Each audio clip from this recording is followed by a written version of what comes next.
coup, pour lancer ce sujet, la redirection écologique versus transition écologique, j'ai choisi volontairement de faire cette opposition, justement parce que quand j'ai découvert ce concept de redirection écologique au printemps 2019, j'ai eu un peu cette évocation que voilà, c'était peut-être encore une expression de plus dans le grand sac des expressions vertes où il y a déjà pêle-mêle en fait transition écologique, développement durable, on parle d'écologie de production, on parle de résilience, on parle de économie bleue, on parle de toutes ces choses-là et finalement sans avoir forcément une compréhension fine de ce que c'est, de ce dont on parle et sans être certain et certaine qu'on a bien une définition partagée, commune et que finalement on arrive à se construire quelque chose de commun.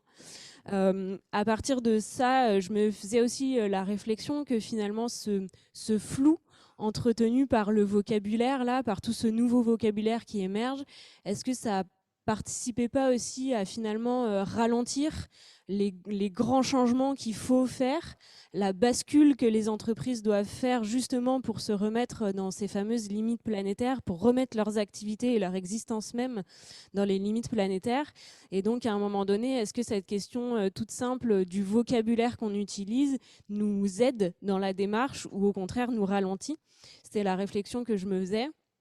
Et finalement, ça rejoint tout à fait le thème de cette semaine qui est donc le facteur humain au cœur des transitions, puisqu'il s'agit bien d'une question de facteur humain. Est-ce que nous, on est déjà capable de se créer les conditions en tant qu'être humain pour arriver à se comprendre, arriver à réfléchir et arriver à agir dans le monde qui est le nôtre et qu'on connaît de mieux en mieux, donc on parle des limites planétaires. Peut-être simplement, alors je vais utiliser les petites slides, justement pour revenir sur cette notion de limite planétaire. J'introduirai chacune là d'entre vous, Emmanuel Bonnet qui est avec nous en visio aussi. Simplement là pour un petit point sur la notion de limite planétaire, je ne sais pas si elle est déjà partagée par toutes et tous, si vous êtes familières et familiers de la notion.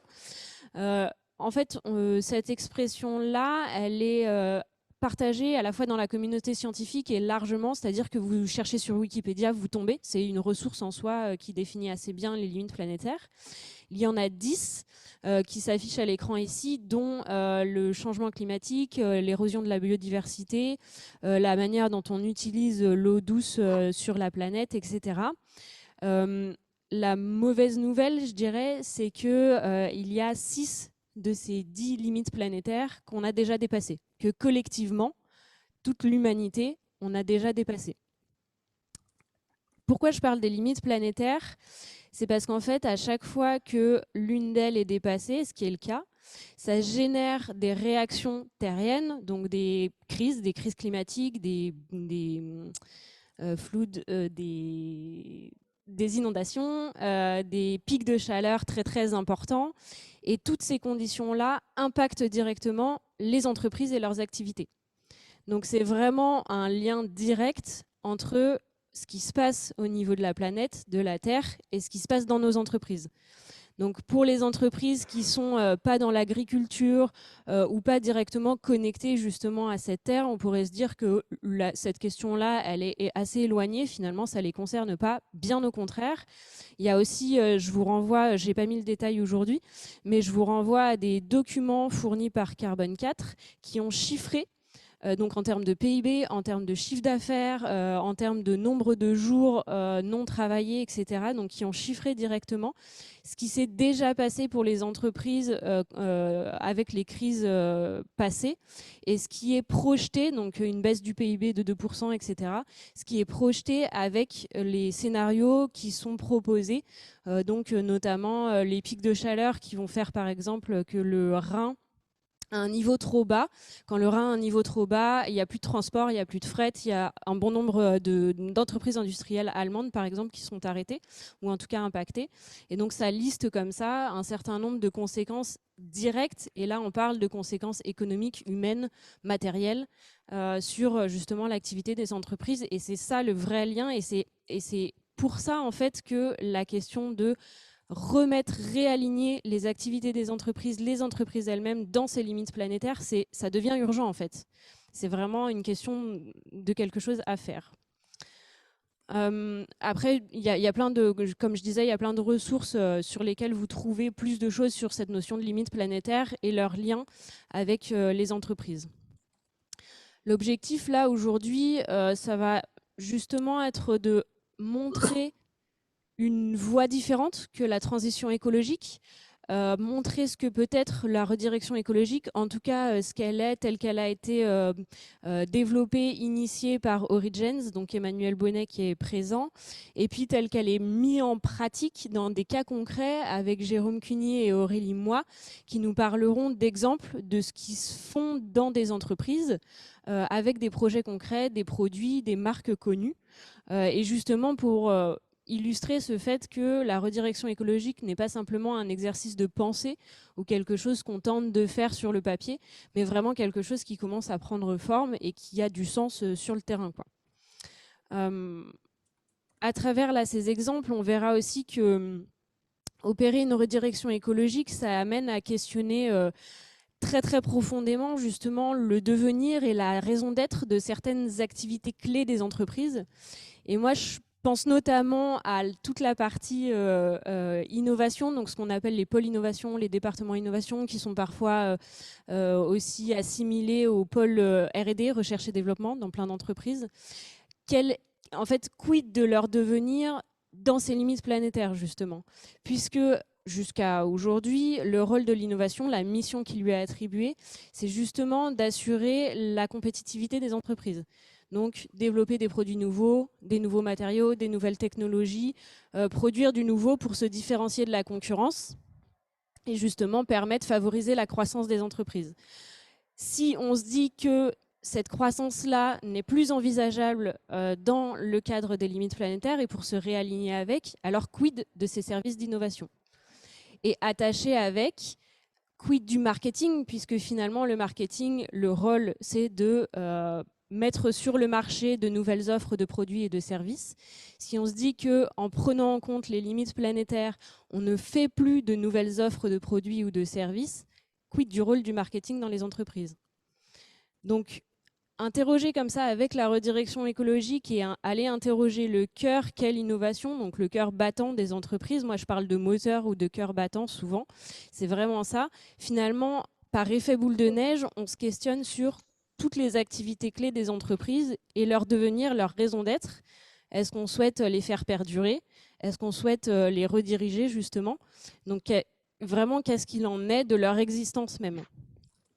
Finalement, on s'aperçoit que la question de la redirection écologique, c'est pas juste une intervention sur le produit, telle que pourrait être, je sais pas, la notion d'éco-conception, par exemple, où on mettrait des règles appliquées à la conception d'un produit. Mais là, la redirection écologique, finalement, elle questionne vraiment la stratégie globale des entreprises et leur raison d'être au sens de leur existence même. Il y a quelque chose aussi qui me plaît particulièrement, on va dire, dans cette notion de redirection écologique, c'est qu'elle se confronte au concret, au matériel, justement à toutes ces questions des infrastructures existantes. Donc on pense aux plateformes pétrolières, on pense aux stations de ski dans les régions où il n'y a plus de neige, on pense à toutes ces usines de production, ces lignes d'assemblage, justement, et à leur devenir.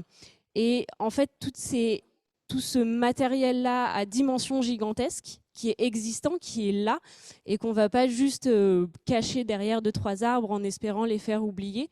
La redirection écologique propose de se questionner justement sur ce qu'on en fait. Comment on gère le fait qu'elle soit là et qu'à l'avenir, en fait, on ne peut pas juste les délaisser.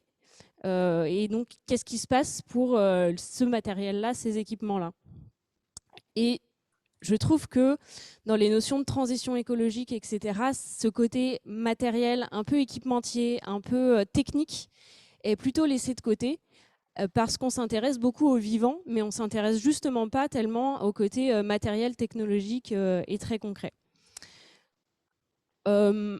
Il y a aussi quelque chose dans la redirection écologique, une autre dimension, c'est qu'elle mobilise des compétences humaines, des expertises qui viennent de champs vraiment différents. Pour le coup, on convoque de la géographie, on convoque des gens des collectivités territoriales et des services publics, on convoque des designers, on convoque tout un panel de personnes. Et tout ce petit monde-là doit pouvoir se comprendre, doit pouvoir arriver à travailler ensemble. Et c'est aussi la raison pour laquelle moi j'appuie sur le fait que le design là-dedans est vraiment une compétence clé pour la redirection écologique. Alors évidemment pas le design au sens de concevoir la énième cafetière ou le énième logo pour une nouvelle marque, mais le design justement de du champ sur lequel je travaille, mais il y a plein d'autres personnes qui le font aussi, d'outils de médiation, de dispositifs qui vont permettre d'enquêter sur les terrains réels, qui vont en fait outiller tous ces métiers qui ont besoin de participer à la redirection écologique des entreprises. Donc on peut, avec des compétences de designer, soutenir et favoriser ce mouvement-là, cette démarche de la redirection écologique. Donc c'est encore une fois une compétence qu'on peut mobiliser dans ce champ-là. Peut-être là simplement pour terminer et vous laisser la parole, je vais essayer de brosser le portrait d'Emmanuel Bonnet. Ça te permettra de démarrer. J'avais pris quelques notes, mais je le connais aussi finalement depuis quelques temps. Donc Emmanuel Bonnet est enseignant-chercheur à l'École supérieure de commerce de Clermont-Ferrand et dans le master stratégie et design pour l'Anthropocène qui est à l'école de design Strat à Lyon. Justement, avec Alexandre Monin et Diego Landivar, ils ont développé au sein d'un laboratoire de recherche indépendant qui s'appelle Origins, qui est basé à Clermont-Ferrand, ils ont développé ce concept de redirection écologique et ils le font par ce qu'on appelle la recherche-action, c'est-à-dire par à la fois la théorie et la pratique. La pratique de terrain avec des projets concrets, des projets qui sont sur le territoire Auvergne-Rhône-Alpes principalement, et de la théorie, donc vraiment l'ancrage dans les sciences de gestion, l'ancrage dans le management, dans les sciences d'innovation, dans tous ces champs-là qui sont justement touchés par cette question et pour lesquels la redirection écologique résonne pas mal. L'idée là, c'est que justement Emmanuel Bonnet va pouvoir nous partager son travail d'enseignant-chercheur, donc là vraiment sur la partie un peu conceptuelle de la redirection écologique. Et puis s'en suivront Jérôme et Aurélie qui nous partageront plutôt leur expérience de terrain, donc avec des entreprises, avec des projets concrets. Moi, je peux te laisser la main, Emmanuel, tu peux partager ton écran, Oui, très volontiers. ça peut fonctionner. Je pense. Et moi, je retire le Ça micro. permettrait de partager l'écran des autres. Donc oui. Euh, c'est bon pour vous? Ça arrive, je pense. C'est bon?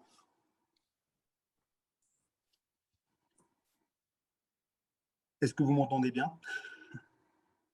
Ok, ça marche. Oui, oui, très bien, Ok, merci. Et on voit oui, bien, merci. parfait. Merci beaucoup Annelise pour cette très belle introduction, enfin, vraiment que j'ai beaucoup appréciée. Sur les lignes planétaires, merci pour l'invitation. Par le collectif Nous sommes vivants. Merci en particulier à Jérémy et puis à Annelise pour l'organisation. Donc, bon, je vais essayer vraiment d'être rapide, puisque j'ai à peu près exactement 15 minutes. Donc, je vais rester à la fois dans les limites planétaires et puis dans les limites du temps. Donc, je ne vais pas plus me présenter. Hein, c'est très bien comme ça. Donc, la question que je voudrais aborder, c'est évidemment la question de la soutenabilité. Alors, terme un petit peu désuet parfois, qu'on utilise encore un petit peu. Et l'enjeu, en fait, c'est de passer, en effet, d'essayer de montrer pourquoi il faut qu'on aille au-delà du développement durable. Alors, on n'est pas les premiers, hein, je veux dire, à avoir posé ces enjeux-là, etc. Le développement durable est discuté depuis presque sa naissance. Et la question, en fait, c'est de dire pourquoi on doit passer, en fait, du développement durable à la transition écologique vers, en fait, ce que l'on appelle, nous, la redirection écologique. Et là, c'est vraiment de poser en fait, cet enjeu de la redirection écologique, donc d'en poser un peu le cadre, pourquoi on se pose cette question-là. Je vais moins mettre l'accent sur les enjeux opérationnels, mais je donnerai quand même quelques exemples, évidemment. Donc voilà, pour une manière d'introduire, ce serait de dire tout simplement, appelons ça des bouleversements écologiques. Les bouleversements que nous traversons ne sont pas des crises. Voilà. Donc déjà, ça va dire que c'est plus des crises écologiques, ce qu'on appelait des crises écologiques. Si on regarde bien ce qu'il y a sous une crise écologique, on s'aperçoit en fait que non, c'est quelque chose qui est plutôt un état en fait du système Terre, hein, dans un changement, on va dire, dans une nouvelle phase de l'histoire, un changement d'air qui est parfois ce que l'on appelle l'anthropocène. Je ne vais pas en dire beaucoup de choses là ce matin, mais c'est très important de montrer qu'il y a une mutation en fait qui s'est opérée, une mutation un peu cosmologique, dont je dirais rapidement quelques mots. Donc ce ne sont pas des crises en fait. Donc, et l'enjeu qu'il y a avec ces bouleversements écologiques et ces mutations menace tout simplement l'habitabilité de la Terre. Donc ce qui est vraiment important, c'est de montrer qu'aujourd'hui, on se confronte à des enjeux qu'on pourrait qualifier un peu d'existentiel, entre guillemets. C'est-à-dire que l'enjeu aujourd'hui, c'est de savoir si on va continuer à exister. Voilà, les questions qu'on doit se poser, c'est est-ce qu'on va continuer et comment on va continuer à habiter, en fait. Ce que la Tour appelle les zones critiques, c'est-à-dire ces zones d'habitabilité de la Terre où l'habitabilité de la Terre est menacée. D'accord ? Donc ça, c'est vraiment important. C'est pour ça que ces enjeux-là, pour moi, sont très importants. Alors moi, je viens à la fois de la philo et de la gestion, et en gestion, il y a beaucoup de paradigmes qui se sont développés au XXe siècle, qui sont autour de l'exploitation, de l'exploration, de l'adaptation. Il faut toujours adapter, etc. Il faut innover, hein, il faut innover de manière intensive, etc. Mais finalement, rarement, on s'est posé la question de l'habitabilité, de la subsistance, du maintien en existence dans les limites planétaires. Alors, c'est à ces enjeux-là, aujourd'hui, à mon avis, que se confrontent essentiellement les humains, les vivants, et les organisations. Donc, je ne reviens pas un peu sur, je ne vais pas dire grand-chose de l'Anthropocène, dire simplement qu'en fait, ce qui est intéressant dans cette définition-là de Zalasiewicz, Stephen et Kotzen, c'est qu'en gros, dans cette nouvelle phase de l'histoire, l'humanité et le système Terre sont liés. Le destin de l'un est lié au destin de l'autre. Donc, nos histoires s'entremêlent finalement avec des éléments qu'on n'avait pas l'habitude dont on n'avait pas l'habitude de tenir compte et qui étaient plutôt une affaire de géologues, de scientifiques, etc. Et aujourd'hui, on est confronté à différentes manières finalement de peupler le monde. Or, justement, la question, c'est de savoir, c'est quoi la Terre, en fait. Alors, je ne vais pas faire un truc trop philo, etc. Et souvent, par rapport à la référence, le système de référence utilisé par le développement durable, la transition écologique, on parle toujours de la biosphère. Hein, c'est vraiment ce à quoi on pense en premier, la biosphère, le vivant, pardon, ou ce que Alexandre Monin, l'un de mes deux collègues, dans le cadre de ce projet, appelle des communs bucoliques, hein, par opposition à ce que d'ailleurs Annelise a très bien rappelé tout à l'heure, c'est-à-dire les infrastructures, ou ce que Alexandre Monin appelle des communs négatifs, par opposition aux communs bucoliques. On n'a pas que de la biosphère et du vivant, on a aussi des infrastructures, et la question en effet, c'est de savoir qu'est-ce qu'on va en faire. Donc voilà un petit peu ce que je vais essayer de rappeler. Je vais aller très très vite là-dessus. Vous connaissez tout ça par cœur, donc à mon avis, ce n'est pas la peine d'en dire choses. Mais en effet, moi, je mettrais une question, je mettrais un point d'interrogation, en fait. Comment on va faire, en fait? C'était la question que posait dans le rapport Brundtland notre avenir à tous. Hein, on était tous concernés, tous happés par cette question d'un avenir durable. Comment se développer sans, en effet, compromettre la capacité des générations futures à répondre dès lors, etc. Donc, du coup, oui, pardon.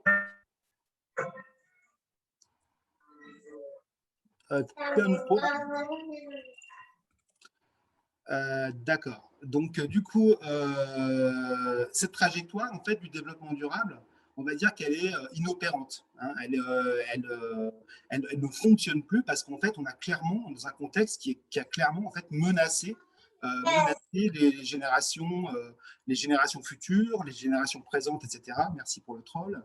Donc voilà, mais on a l'habitude. Donc, ce qui est important, c'est qu'aujourd'hui, on traduit un peu ce développement durable avec la transition écologique, avec ces enjeux-là, avec les fameux ODD que vous connaissez aussi. Et ce qui est intéressant ici, c'est de voir en fait la référence, le système le plus important finalement, c'est la biosphère. Hein. Donc tout s'encastre un petit peu dans la biosphère, la société, l'économie, et on traduit cela ces objectifs en objectifs justement de développement durable qui sont aujourd'hui, qui, je pense, se répandent assez bien finalement dans les organisations. On sent, hein, les organisations savent que c'est pas simplement, je veux dire, des objectifs à atteindre au sens managérial, simple, etc. Ce sont plutôt des problèmes épineux, des choses qui sont extrêmement complexes et il n'y a pas j'ai envie de dire, de simplification hein, par rapport à ça. Mais ce qui est intéressant, c'est qu'on a toujours cette tendance de traduire finalement quelque chose qui apparaît clairement comme une limite planétaire, hein, puisque ça a été aussi fondé sur les travaux de Rockström, donc, etc., sur les limites planétaires. Mais on traduit ça en objectif. Donc du coup, voilà, il y a des incubateurs. On dit bon, dans quel objectif de développement durable es-tu dans le cadre de ton entreprise, etc. Donc, un des premiers constats ou d'une première réflexion qu'on a, c'est de se dire déjà les limites planétaires, elles ne sont pas facilement traduisibles en objectifs à atteindre. Les limites, en fait, déjà, c'est pas des frontières parce qu'on a le sentiment qu'on a, et c'est vrai, on dépasse en permanence les limites, etc. Mais en fait, justement, il y a une discussion autour des limites planétaires parce qu'au début, on parlait de frontières et maintenant, on parle de limites. Et moi, je préfère parler de limites parce qu'en effet, la limite, c'est la fin. En fait, c'est des murs. On va droit dans le mur. Quand on dit on a dépassé les limites, c'est qu'on s'est pris le mur, en fait. Hein. Donc ça, c'est voilà, et généralement à grande vitesse. Donc du coup, c'est un peu comme des choses qui sont, comment dire, voilà, c'est au-delà desquelles finalement la subsistance, les enjeux existentiaux sont clairement menacés. Alors, ce qu'on propose, nous, simplement, c'est pas de dire qu'il ne faut pas s'intéresser aux vivants, il ne faut pas s'intéresser, c'est absolument pas ça. Nous, ce qu'on dit, il faut prendre en considération ceux qui, aujourd'hui, clairement foncent droit dans le mur, hein, droit dans le mur des limites planétaires. Et ce qui fonce droit dans le mur des limites planétaires, c'est ce qu'on appelle la technosphère. La technosphère, c'est, là je vous ai mis, je ne vais pas vous la lire, c'est une définition que propose Alazievich. C'est tout en fait ce que j'appelle parfois le monde organisé, c'est-à-dire les infrastructures du capitalisme, mais tous les outils, même les outils immatériels de gestion, voilà, les systèmes sociaux et professionnels, les usines, les écoles, les universités, les syndicats, les banques, enfin, vous verrez, il y a Internet, tout ça, ça fait partie de ce qu'on appelle la technosphère. Les animaux domestiques, vous verrez, il y a beaucoup d'exemples, c'est assez amusant. On peut dire que c'est tout ce qui fait que nous, les humains, on habite de cette manière-là, on s'est développé en fait de cette manière-là sur Terre. Et ça, la technosphère, elle ne se recycle pas. Voilà. Donc ça, c'est vraiment important. Il y a le plastique, etc. C'est pour ça qu'on utilise parfois cette image qui a été faite par des artistes, mais qui est basée sur des données scientifiques qui ont, en gros, à droite, vous voyez, une planète qui est enfermée dans du plastique. Le plastique, ça correspond à là, vous voyez, c'est ce qui correspond à ce qui circule sur la Terre en termes de plastique. Donc si vous modéliser un peu cela, vous pouvez faire un sac, refermer la terre, etc. Donc ça montre que le plastique est devenu ce qu'on appelle un hyper-objet. Ce n'est pas simplement un petit objet, c'est quelque chose qui est gigantesque, en fait, qui est au-delà même de ce que l'on peut percevoir. Et le poids, en fait, de cette technosphère, c'est 30 000 milliards de tonnes, ça aussi c'est une modélisation. Et du coup, c'est plus lourd.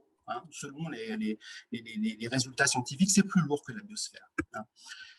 Prenons un exemple assez simple, par exemple, il y a des villes en ce moment qui s'affaissent. Hein, il y a un phénomène d'affaissement des villes. Donc la redirection écologique, en fait, doit se confronter aussi à la question du devenir, finalement, de ces infrastructures et des moyens de subsistance dans la technosphère et comment faire atterrir, hein, pour reprendre cette fameuse formule de Latour, les organisations dans les limites planétaires. Donc voilà, je donne la définition. Donc la redirection écologique est un cadre donc, qui est à la fois conceptuel et opérationnel, destiné à faire tenir les organisations publiques et privées, ainsi que les infrastructures, les instruments de gestion. On pourrait ajouter les modèles économiques. Moi, je travaille en ce moment pas mal sur les business models qui les soutiennent dans les limites planétaires. Donc, c'est une alternative, en effet, au développement durable. Donc, on essaye, en fait, de réorienter, de rediriger les stratégies et les infrastructures du capitalisme du fait des enjeux liés à l'anthropocène. Et en fait, ce que l'on considère peut-être en priorité, ce sont les dépendances socio-matériels, et je vais vous donner un exemple assez simple, qui sont liés finalement aux infrastructures. Et donc, du coup, c'est peut-être une petite distinction de ce que l'on entend souvent, c'est-à-dire qu'aujourd'hui, la plupart on va dire des manifestes, des collectifs, beaucoup d'éléments qui sont associés à la transition écologique posent d'abord la projection d'un futur souhaitable. Hein, c'est vraiment le truc le plus important. Et nous, on dit non, non, le truc le plus important, c'est vraiment d'aller voir les trucs dégueulasses. C'est vraiment mettre ce que citait Diego, l'on dit va mettre les mains dans le cambouis finalement, aller voir les choses qu'on ne veut pas voir. Voilà. Et donc c'est ça qui est à mon avis très important. Et c'est pas qu'il s'agit de se démoraliser, mais malheureusement, on aurait préféré s'intéresser d'abord à la projection d'un futur souhaitable, mais il faut s'occuper. C'est un peu une écologie, pour citer encore une fois Diego, des éboueurs. Nous, on s'occupe en fait des trucs que les personnes ne veulent s'en occuper en fait, en réalité. Donc, du coup, là, je donne un exemple avec les dépendances, avec un terrain un peu opérationnel et de recherche qui m'intéresse, c'est la montagne en moyenne altitude. Comment réduire les dépendances à la neige et au tourisme hein, face au changement climatique, disparition de la neige. Et un des problèmes majeurs, finalement, de cette transition, bah, c'est un déficit de représentation de l'avenir comme un futur, justement, désirable et souhaitable. Parce qu'en fait, si on regarde une station, par exemple, de ski en moyenne montagne, qui va aller dans une station de ski en moyenne montagne lorsqu'il n'y aura pas de neige, qu'il va pleuvoir, qu'il n'y aura pas l'ambiance hivernale attractive, il n'y aura pas de neige blanche, etc. Donc, quand tous les clichés finalement associés au sport d'hiver vont s'effondrer, qu'est-ce qui fait que ce territoire sera encore habitable? Voilà typiquement une question de redirection écologique pour les personnes qui y vivent et de savoir comment on va développer des modèles économiques dans ces territoires, comment on va prendre en considération d'autres entités, d'autres êtres, d'autres réalités que celles auxquelles on s'intéressait finalement en priorité, c'est-à-dire les modèles économiques du tourisme de masse, les stations de ski, etc. Non pas qu'on veuille finalement les exclure, mais il va falloir les inclure en fait dans un paysage beaucoup plus vaste. Donc en gros, la distinction qu'on propose, c'est de dire voilà, du côté des, bon, alors je mettrais développement durable et transition écologique un peu dans le même sac, je m'en excuse hein, pour la réduction. Transition écologique étant souvent abordée comme une sorte de question de moyens. Finalement, le développement durable donne le cap, la transition écologique qui est plutôt une affaire, qui est devenue plutôt une affaire institutionnelle et politique, et quelque chose qui est lié aux moyens. Comment on va faire, etc. Donc, pour le développement durable et la transition écologique, la question écologique pose avant tout les enjeux des moyens. Hein, comment l'optimisation de l'énergie, les modes de consommation, les modes de production. La finalité, elle est donnée. Il y a très peu de gens finalement qui disent bah, je sais, en fait, généralement, quand les gens se réfèrent à ça, ils disent bah, c'est un peu les modèles du développement durable. Hein, on se réfère toujours à ça, on veut que les choses soient faisables, désirables, écolo, enfin, socialement acceptables. Enfin, il y a beaucoup de choses. Et l'idée, c'est que cette finalité n'est pas questionnée, donc on sait dans quelle direction on va, et on est sur la bonne voie. C'est bien ce qu'on est en train de faire là actuellement, c'est très bien. On n'est pas sûr de ça. On est dans un horizon de conciliation. Il faut mettre tout le monde d'accord et tout ce dont on dispose finalement vers la réalisation de cet horizon commun. Nous sommes sur la bonne voie. Donc, la technologie est absolument bénéfique, tout va être conciliable, l'économie, la politique, même les mondes, tout le monde va avoir une représentation commune finalement de la réalité qui nous arrive. Moi, je cite là quelqu'un, je ne vais pas citer le nom, mais qui me disait, qui travaille dans une, voilà, bref, pas dire non plus où elle travaille, qui disait, donc il y a des enjeux politiques assez forts, qui dit, là vraiment l'enjeu de la transition écologique, c'est qu'on doit embarquer tout le monde, on doit aller dans la même direction, etc. Et en plus, c'est une vision qui est relativement linéaire du progrès, hein, en quête de croissance, en décalage, selon nous, avec les limites planétaires, avec Alice. Donc la redirection écologique, c'est la question qui pose à la fois les enjeux de moyens et des finalités, sauf que je vous l'ai dit, les finalités aujourd'hui, c'est comment on va continuer à exister. En fait, c'est ça la vraie question. Comment on va subsister? Quels sont les modes d'habitabilité minimale? Et pour répondre à ces enjeux-là, il va y avoir un besoin d'arbitrage. Tout ne sera pas possible. Toutes les conciliations et tous les futurs ne seront pas possibles dans l'alignement de la stratégie avec des organisations en particulier et l'alignement de ces stratégies dans les limites planétaires. Il va falloir renoncer à certains futurs. Il va falloir renoncer aussi à peut-être certains héritages dont on est obligé de prendre soin finalement, parce qu'on les a, ces héritages-là. Et la question, par exemple, On a travaillé pas mal, notamment Diego, sur un outil de gestion que vous connaissez sans doute, qui est la matrice McKinsey. Et ben, prenez la matrice McKinsey et prenez le domaine d'activité stratégique de cette matrice, le truc qui est le plus important dans votre boîte, ce sur quoi vous surinvestissez, comment vous pourriez y renoncer si ce domaine d'activité stratégique n'est pas compatible avec les limites planétaires, s'il menace finalement l'habitabilité de la Terre. Question un peu compliquée, mais c'est ça l'enjeu, c'est de trouver des outils, c'est de trouver finalement de repenser à la fois les finalités et les moyens. Je vais accélérer, je suis bientôt à la fin. Donc renoncement, et pas simplement renoncer, mais aussi réaffecter. C'est-à-dire pas simplement une fermeture, on pourrait dire néolibérale, mais comment bien fermer finalement certains domaines d'activité stratégique et réaffecter pour sécuriser socialement, professionnellement ces organisations. Donc, c'est une vision qui est plutôt basée sur la transformation concrète des infrastructures et des modèles, notamment socio-économiques. Bon, je vais passer très très vite, mais je crois que vous l'avez compris. Ça, c'est pas très redirection écologique. Voilà, donc ça, c'est plutôt la transition, le développement durable qui utilise toujours une quantité phénoménale de clichés. La Terre, voilà, c'est transmis aux enfants. L'horizon conciliateur de la transition écologique, c'est en haut à droite. Vous avez la planète, mais tout. Il y aura tout. Le CO2, OK, les usines 4.0, tout, les voitures électriques, les applications éco, tout. On aura tout. Ça, c'est la transition écologique. Alors, ce monde-là, nous, on n'est pas sûr qu'il arrive. La plus drôle, c'est en bas à gauche. Ça, alors on peut se dire c'est hyper ironique parce que c'est vraiment la définition du greenwashing. Le truc vraiment, on va recouvrir de manière dégueulasse la réalité dégueulasse. On va mettre un voile vert. Vous allez voir, c'est magnifique. C'est la ville connectée. Et en fait, non, ce qui était drôle, c'est que je ne vais pas non plus citer l'institution, c'est que c'était pour dire, nous, on a trouvé les 10 bonnes idées. En fait, c'était vraiment l'illustration positive, finalement, des solutions proposées par cette organisation. Donc, je passe là-dessus. Un petit mot simplement pour vous dire que Diego Landivar et Victor Écremont ont développé la fresque du renoncement ou de la redirection écologique. Donc, allez voir, je pourrais vous donner les slides si ça vous intéresse, vous donner le lien si ça vous intéresse.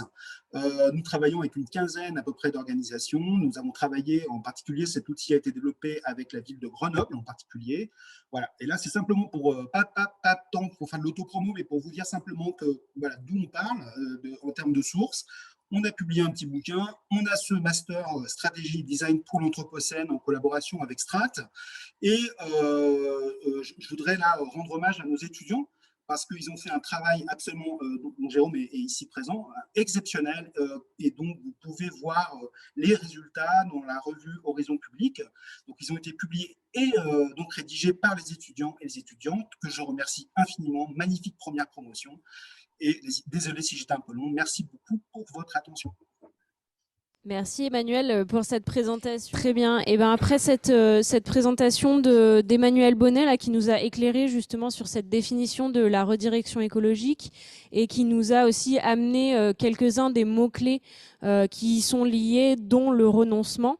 On va justement donner la parole à Jérôme Cuny qui a suivi ce fameux master stratégie et design en Anthropocène et qui va pouvoir nous partager son expérience et la manière dont il l'applique sur le terrain, peut-être avec des nuances vis-à-vis du concept initial ou en tout cas d'une manière assez pratique.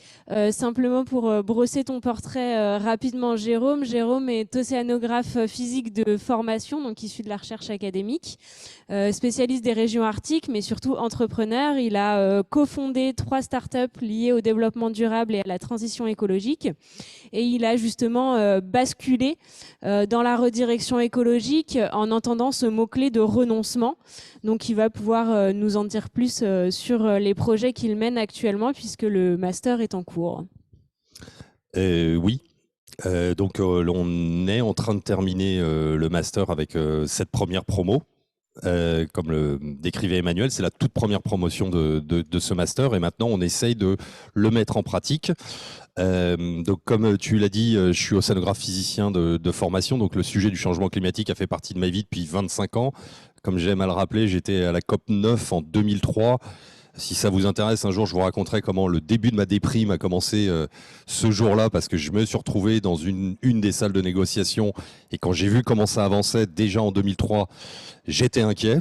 Alors vous imaginez, on est bientôt 20 ans après, voilà. Je pense que ça m'aide par rapport à des personnes qui auraient des chocs, puisque j'ai suivi un long chemin, et comme tu l'as décrit, qui a passé encore une étape en découvrant une interview d'Alexandre Monin, qui mettait en avant cette notion de renoncement, où je voyais depuis un moment que la notion de transition écologique allait buter sur un mur, parce qu'en fait, elle ne réfléchit pas en dehors des cadres habituels. C'est-à-dire, on est sur un esprit toujours... La comparaison était bien faite par Emmanuel sur, quelque part, on essaie toujours de faire du 1 pour 1, c'est-à-dire on a des voitures thermiques, elles émettent du CO2, ben on va les remplacer par des voitures électriques. On a des centrales nucléaires ou des centrales à charbon, on va les remplacer par des éoliennes. Et on cherche toujours le 1 pour 1. Et l'exemple que je donne souvent, c'est, je trouve très intéressant ce débat entre nucléaire et éolienne, mais en fait la question que je n'entends pas, c'est mais combien d'énergie on veut produire ? Combien d'énergie on aurait besoin ? Et là, on va toucher à la notion des besoins. Et là, on arrive à un élément que je trouve également essentiel, qui est en porte-à-faux avec ce qu'on appelle la croissance verte, transition écologique, développement durable, qui va être de toujours chercher à reproduire la même chose en oubliant que c'est limites planétaires. Et donc, la notion de renoncement vient essentielle parce qu'il va falloir accepter de changer en profondeur. Et ça, c'est très compliqué. Et donc, dans la continuité de ce master, j'ai créé une entreprise de conseil où je fais aussi de la recherche-action et de l'enseignement. Qu'est-ce que je voulais dire Oui, qui s'appelle IDH 21. Merci. L'idée, clairement, c'est d'accompagner les entreprises, mais je suis assez réaliste. Donc, comme tu le disais, maintenant, on rentre dans la réalité. Aurélie vous en parlera également. Et tout de suite, j'ai décomposé mon offre en 3 parties, en commençant par sensibiliser, analyser, puis rediriger, parce que le chemin va être long. Quand vous ne pouvez pas venir voir une entreprise et lui expliquer, vous allez dans le mur, il faut tout changer. Personne n'a envie d'entendre ça. Et c'est la notion, d'ailleurs, vous l'avez vu dans le livre que viennent de publier les 3 chercheurs, Emmanuel Bonnet, Diego Landivar et Alexandre Monin, qui ont construit le master, héritage et fermeture. Toute la notion d'héritage est essentielle, et arriver avec des solutions toutes faites, avec des gens qui travaillent d'une certaine manière depuis des décennies, c'est juste pas réaliste. Donc prendre en compte cet héritage, non seulement infrastructure, mais aussi sociologique, est essentiel.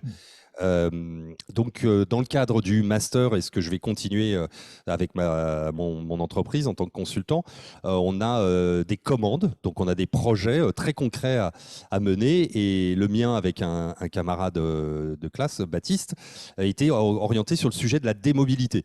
Donc ces préfixes D est toujours un petit peu peut paraître négatif. Donc je pense qu'il y a tout un sujet aussi, une réflexion sur le vocabulaire qui reste importante à mener, mais qui cherchait à nouveau à réfléchir autrement et pas juste changer l'outil de déplacement, l'outil de mobilité, mais essayer de réfléchir autrement. Et dans ce cadre, donc, on a approché une communauté de communes qui s'appelle les Portes Auréliennes d'Île-de-France, qui se trouve au sud-ouest de l'Île-de-France, à la frontière de l'Île-de-France avec les Yvelines, et qui a une partie isolée, qui a certaines zones de cette communauté de communes très isolées ou rurales, où on peut arriver à des temps de transport pour atteindre ce qu'on appelle les services d'usage quotidien, qui sont de l'ordre de 20 minutes en voiture. Donc vous imaginez, ça veut dire 40 minutes aller-retour. Le point important qu'il faut prendre dès ce moment-là, c'est qu'il faut remettre dans le contexte héritage. Il y a moins de 3 ans, on a eu un événement sociologique non négligeable, dont on a parlé dans le monde entier, les Gilets jaunes, il a donné plein d'autres choses après, mais il faut se rappeler le début, c'est on a commencé à vouloir appliquer une taxe carbone sur les carburants en expliquant aux gens le transport est une des sources d'émissions de gaz à effet de serre les plus importantes, il faut réduire le transport, on va augmenter le prix de l'essence, donc les gens vont moins se déplacer. On a oublié dans cette description que tout le monde n'a pas un budget infini et qu'on impactait très concrètement, surtout pour les plus défavorisés, leur manière de vivre. Donc à nouveau, là, on a oublié l'héritage dans cette manière de faire où on travaille avec des patchs, c'est-à-dire on rajoute une taxe, puis on va compenser en donnant un chèque essence, etc., etc. on utilise toujours les mêmes approches. Et c'est ça que je trouvais intéressant dans la redirection écologique, c'est qu'elle oblige à prendre énormément de recul. Et juste là, j'en profite, du coup, cette communauté de communes, est-ce que c'était ça sa motivation pour essayer de travailler avec toi vers la redirection écologique? Est-ce que c'était de se dire quelle est la question de la mobilité sur mon territoire? Est-ce que c'était ça la motivation initiale? Alors c'est un sujet dans pratiquement tous les territoires aujourd'hui, le sujet et même dans les grandes agglomérations, mais elles n'ont pas les mêmes problématiques. C'est un sujet dans pratiquement toutes les communautés de communes aujourd'hui. Il y avait d'ailleurs un gros sujet puisque elle devait, avant le mois de juillet, décider si elle prenait l'autorité organisatrice de mobilité pour certaines d'entre elles, c'est-à-dire prendre complètement cette responsabilité par rapport au département ou à la région en fonction des organisations. Donc c'est un sujet dans pratiquement l'ensemble de la France aujourd'hui.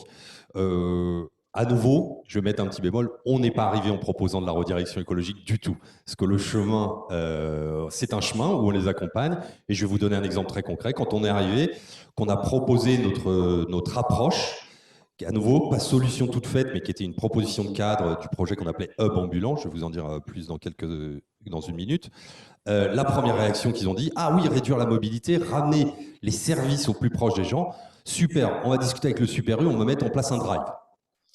Alors à nouveau, on n'est pas dans une révolution, ça nous posait un peu problème. Deuxième solution qui sort immédiatement, on va mettre en place des casiers Amazon.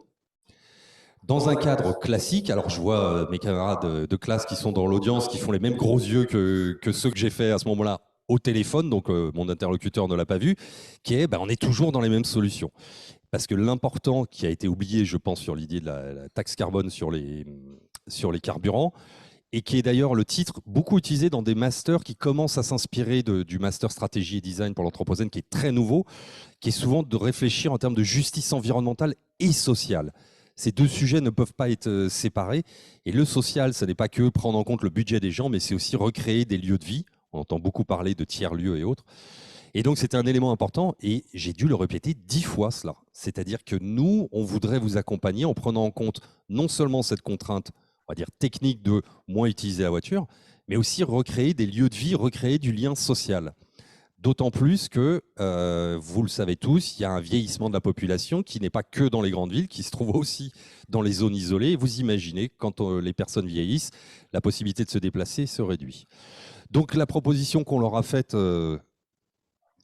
comme un cadre général, et à nouveau, on est dans une expérimentation et on n'arrive pas avec une solution toute faite, c'était de reprendre une idée que pour certains d'entre vous, que vous avez peut-être connue si vous n'êtes pas un pur Parisien depuis toujours, c'est l'idée de ramener les services par le biais de camions. Et donc essayer d'explorer ça, non seulement avec un type de service, pour certains d'entre vous, vous avez sûrement entendu parler ou vu, peut-être même pendant les vacances, les camions qui amènent la boulangerie ou le boucher. Et en fait, il en reste encore plein, très isolés, mais plein de petits comme ça qui existent toujours en France. Mais on pense que c'est peut-être un cadre qui pourrait être intéressant en essayant de pousser le concept un petit peu plus loin. Mais n'arrivant pas avec une solution toute faite, un deuxième élément qui est important et qui vient avec le mot design dans la formation de master qu'on a fait, c'est qu'il a fallu répéter plusieurs fois aux élus, nous n'arrivons pas avec une solution toute faite, nous ne ferons rien tant que nous n'avons pas parlé avec la population, c'est elle qui décidera. Ça finit par tilter relativement rapidement avec eux parce qu'ils avaient quand même quelques expériences de les gens nous disent qu'ils ont besoin de quelque chose, on met en place le service, pas nécessairement du type que je décris aujourd'hui, et en final les gens ne l'utilisent pas. Donc semble-t-il, les communautés de communes ont compris que une étude de marché classique, ça ne suffit toujours pas. Mais par contre, ça prend du temps d'aller voir les gens. Et ça, c'est à nouveau un chemin. Là, il y a peut-être des résonances à faire avec l'entreprise, c'est que ça prend plus de temps parce qu'il faut rencontrer un nombre d'interlocuteurs non négligeable. Donc on est dans cette phase-là, à préparer la phase d'enquête qui nous permettra d'avancer. Je rebondis directement là-dessus. C'est intéressant cette notion de comment, en tant qu'organisation, que je sois une entreprise ou une collectivité territoriale, je gère cette notion de m'engager dans une redirection écologique versus gérer mon business quotidien. En fait, si j'ai des salariés, si j'ai de la production, si j'ai de l'activité quotidienne, je dois la poursuivre. Comment je fais pour poursuivre et maintenir l'existant tout en m'engageant dans une démarche de redirection écologique en parallèle. Et c'est là où aussi cette notion d'expérimentation intervient, puisque finalement, c'est pas une solution où on va changer, même pas sur 6 mois, ou toutes les promesses de conseils qu'on pourrait entendre en se disant en 6 mois, vous allez rediriger complètement votre entreprise. En fait, non. Il s'agit de petites expérimentations de terrain qu'on accumule et qui, peut-être mises bout à bout, vont effectivement transformer assez profondément l'entreprise ou l'organisation. Donc, je trouve ça intéressant, la notion de petits pas aussi que tu mentionnais, de progression, en fait. Alors, le terme petit pas a été un peu galvaudé, donc j'ai toujours un peu de mal avec, mais tu as parfaitement raison sur le principe. C'est quelque part une zone, un bac à sable, c'est-à-dire on est dans une zone de risque contrôlée, ce qui, non seulement pour les collectivités, mais elles prennent quand même toujours moins de risques qu'une entreprise qui a des objectifs de rentabilité. Donc là, d'autant plus, cette notion de risque contrôlé, expérimentation, peut être plus acceptable, tu as parfaitement raison. Le petit avantage avec les collectivités, c'est une des bonnes nouvelles, outre le fait qu'on les a vues évoluer relativement rapidement dans le discours. C'est-à-dire quand on a essayé de faire comprendre que les boîtiers Amazon, le Drive, on voulait essayer d'aller un peu plus loin, tout ça, ils l'ont entendu, que l'enquête allait prendre du temps, tout ça. La bonne nouvelle qu'on a eue aussi, c'est qu'ils ne nous ont pas parlé absolument de profitabilité, rentabilité, s'ils nous accompagnaient, ou ils accompagnaient des entrepreneurs locaux sur le fait de construire ces services. Ils ont dit, nous, à la limite, il faudrait qu'ils soient à l'équilibre. Alors, en tant que redirectionniste, c'était une très bonne nouvelle puisque l'objectif absolu n'était pas que la croissance. Par contre, j'ai parfaitement conscience qu'une entreprise ne peut pas se permettre le même positionnement aujourd'hui, peut-être dans quelques décennies, qu'une collectivité. Mais au moins, ça nous permet de travailler dans des conditions plutôt positives, avec l'idée, comme tu le dis, oui, expérimentation, mais c'est quelque chose qui me tient toujours à cœur, réfléchir à un passage à l'échelle. Il va peut-être mettre très longtemps sur ce type et sur plein d'autres expérimentations que mènent des gens comme 21-22 ou toi-même, ou le master. C'est réfléchir au passage à l'échelle. C'est pour ça que dans le cadre de ce projet, non seulement l'idée, c'est de finir par mettre au moins un service dans un temps déterminé sur les routes et plutôt, semble-t-il, vers la zone sud-est de la communauté de communes, mais aussi de réfléchir à une boîte à outils. C'est-à-dire que cette expérimentation permette de construire une boîte à outils dont on espère que d'autres communautés de communes, par notre biais ou par d'autres acteurs, pourront s'approprier pour dérouler ce méthode d'enquête, bien mettre en avant, et peut-être même des gens qui ne sont pas redirectionnistes, s'approprier cette approche de l'enquête longue, prendre son temps. Et c'est pour ça que d'ailleurs, je suis très content que ce projet, en fait, je ne l'ai pas mentionné, mais je travaille avec deux partenaires, la Fabrique des mobilités, dont certains d'entre vous ont sûrement déjà entendu parler, pour qui la notion de commun, c'est-à-dire type la boîte à outils dont on parle, qui sera open source, est l'essence même de cette organisation. Et mon petit camion qui fait exactement ça, qui est plutôt basé en Bretagne et qui essaie de me remettre en place ce type de services itinérants, pas nécessairement que commerciaux, puisqu'ils se concentrent aussi également sur le culturel. Donc voilà l'idée, une expérimentation, du concret. Je continue, ce master a été très bien parce que je n'avais pas fait d'études depuis 20 ans. Cette expérimentation me le réapprend, le temps long. Donc j'ai été chercheur, donc le temps long faisait partie de ma vie et il est revenu pour mon plus grand plaisir. Mais dans les organisations aujourd'hui, on a un héritage qui est toujours plus vite, toujours plus fort, toujours plus haut, hein, comme les Jeux Olympiques. Et donc il y a une certaine culture à essayer de faire glisser dans les entreprises. Et ça prend du temps, mais je pense qu'Aurélie en parlera encore mieux que moi. Oui, je rebondis aussi et ça pourra faire un lien avec le travail qu'Aurélie mène chez 2122, dans l'agence 2122. C'est peut-être une petite provocation aussi, mais finalement, est-ce qu'on ne retombe pas sur des choses qu'on pratique depuis toujours, en fait, qu'on connaissait déjà avant, le petit camion ambulant qui se balade, tu vois, dans les petits villages, qui transporte les essentiels du commerce, les fruits, les légumes, le fromage, parce que des personnes ne peuvent pas se déplacer, ou alors parce que c'est voilà, tout simplement plus facile comme ça. Et finalement, ça existe depuis toujours, non? Alors, exactement. L'intermédiaire, alors pour être très concret, c'est que on a réfléchi aussi à l'idée de remettre peut-être des commerces dans ces petits villages. Soyons concrets, en fait, la densité est tellement basse qu'ils savent dès le départ que la zone d'achalandie sera trop petite. Et donc, oui, on revient à des vieilles méthodes, mais comme vous diront les gens sur les propositions vis-à-vis de l'agriculture, permaculture raisonnée ou ce qu'on veut, c'est les commentaires qu'ont fait certains politiques vis-à-vis de ce qu'ils appellent une écologie soit punitive, soit que je vais appeler conservatrice, pour résumer la dynamique qu'ils donnent. Mais en fait, un mot-clé qui me paraîtra essentiel, c'est rechercher de la simplicité. Et le moment où on va réduire la technosphère, comme l'a présenté Emmanuel, ben nécessairement, on va revenir vers de la simplicité. Et oui, il y a des décennies, pas tant que ça, hein, c'est pas des siècles, on n'a pas besoin de revenir à la bougie, que l'expression que tu l'imagines, je ne supporte plus, qui ne veut rien dire. Mais oui, on revient à des choses qu'on a connues. C'était déjà le cas hein, quand on parlait de transition écologique, sur éteindre la lumière, faire attention à l'eau, etc. Mais je l'avais fait auprès de différents publics, des présentations il y a plus de 10 ans, et où les gens me disaient mais c'est ce que me disait ma grand-mère. Mais j'ai entendu cette phrase 200 fois. Et nos grands-parents, alors il y a d'ailleurs des débats hein, sur est-ce que c'est eux qui ont pollué la Terre. Oui, mais il y avait aussi un autre style de vie. Et peut-être qu'il faut aller s'en inspirer. Sauf qu'il faut pas nier. La technologie, je dis pas que tout est acheté à la poubelle, mais c'est réfléchir dans la mesure. Et oui, il y avait peut-être des choses à regarder dans le passé. Il n'y a pas de honte. Mais aujourd'hui, regarder dans un seul sens qui est plus de technologie, c'est la tendance. Donc, c'est pas simple de se rediriger, aller regarder dans une autre direction. Ouais, où on peut aussi justement essayer de s'échapper de cette opposition-là un peu stérile. C'est soit on regarde dans le futur avec la nouvelle technologie et c'est ça l'avenir, soit si on regarde dans le passé, alors on est réactionnaire, on refuse tout progrès, on refuse de voir quelque chose, voilà, de se projeter dans le futur, etc. En gros, c'est une sorte d'opposition comme ça qui nous est souvent faite et que finalement, la redirection écologique, peut-être qu'elle propose d'essayer de s'en échapper. De s'extirper de Oui. cette opposition. Ce que je veux dire, c'est que c'est pas grave si on retombe sur des choses qui existaient déjà, si elles respectent les limites planétaires, etc.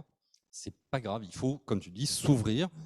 Et quand moi, on peut en discuter longuement, mais l'exercice de la Convention citoyenne pour le climat a été pour moi extraordinaire, une très belle expérimentation. On peut parler de la politique, mais on a donné à 150 personnes les mêmes rapports que je lis depuis des années, etc. Et ils sont arrivés à des propositions. J'avais même vu une version intermédiaire en février, et qui était extrêmement radicale. Et d'ailleurs, on dit que tout est passé, mais en fait, les points les plus radicaux n'ont pas été entérinés. Et donc, une population de gens qui ne sont pas du tout experts en se plongeant dedans. Donc oui, allons donner la parole à la population, et on aura des très très bonnes surprises, j'en suis convaincu. Merci pour ton partage d'expérience. Simplement peut-être pour ouvrir la chose aussi et transmettre la parole à Aurélie.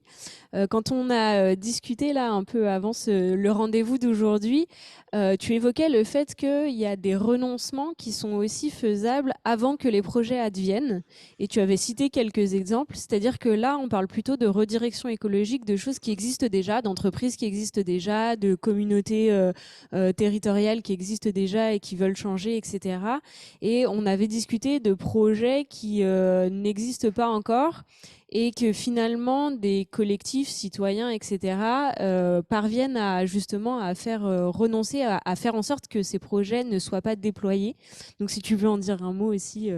Mais oui, et d'ailleurs j'ai un de mes camarades de classe qui commence à réfléchir à mettre en avant ces renoncements qui commencent à arriver.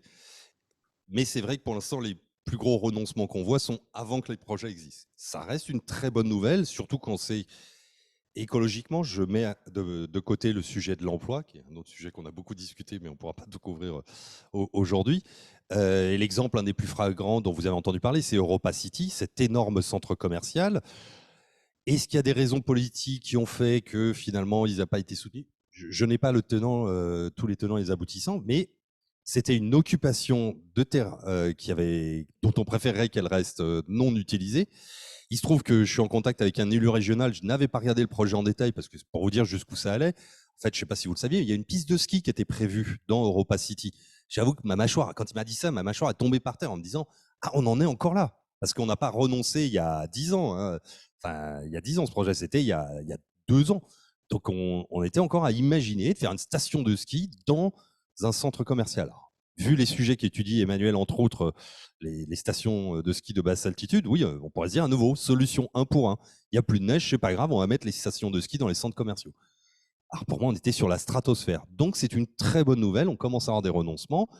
Notre-Dame-des-Landes, ça a été beaucoup plus conflictuel, mais quand même, à la fin, sachant que j'ai beaucoup d'amis qui habitent dans cette région, l'utilité d'un aéroport, c'était des chefs d'entreprise qui eux-mêmes ne comprenaient pas. Donc, il y a des bonnes nouvelles, on commence à accepter de renoncer, et pas sur des petites choses, infrastructures, c'était des grosses infrastructures. Quelles sont les raisons politiques derrière? Elles sont peut-être pas toujours claires, mais à la fin, le résultat est que oui, on commence à avancer dans cette direction, accepter que renoncer, c'est pas qu'un échec. Et malheureusement, dans un esprit conquérant, Startup Nation, renoncer, c'est un échec. Et il va falloir commencer à accepter que non, ça peut être un gain. Et là, dans ce cas-là, ces deux éléments sont des gains, c'est-à-dire moins d'émissions, moins d'utilisation des sols. Et ça va être dur. Et je vais terminer avec un petit point là-dessus. Quand je vois que M. Pisani-Ferry, économiste qui a été conseiller de M. Macron, vient de publier une note pour le Pew Research Institute, non, c'était pas le Pew, c'était, je ne sais plus le nom, qui lui-même annonce, mais en fait, la transformation écologique va être beaucoup plus violente que ce qu'on avait pensé. Je me dis qu'il y a de l'espoir parce qu'il n'utilise pas exactement les mêmes termes, mais il parle de renoncement, en parlant du fait qu'il va falloir provisionner pour toutes ces infrastructures qui ne pourront plus fonctionner.